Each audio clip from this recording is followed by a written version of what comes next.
Sa inyo ang umiinom po ng omeprazole?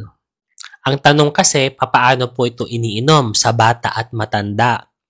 Ang omeprazole po ay isang uri ng gamot na ating ibinibigay ni reseta sa mga pasyenteng sinisikmura at nangangasim ang kanilang mga tiyan.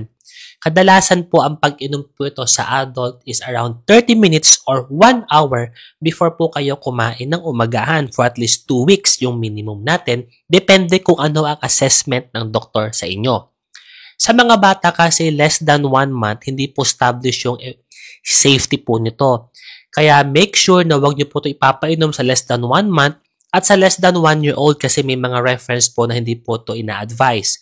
Pero kung doctor po ang nagpe-prescribe po ito sa inyo, kailangan niyo pong sundin ang instruction for at least 30 minutes to 1 hour before din po pakainin ng mga bata. Kaya kung kayo po ay uminom ng omeprazole, make sure alam niyo po kung saan po ito indicate.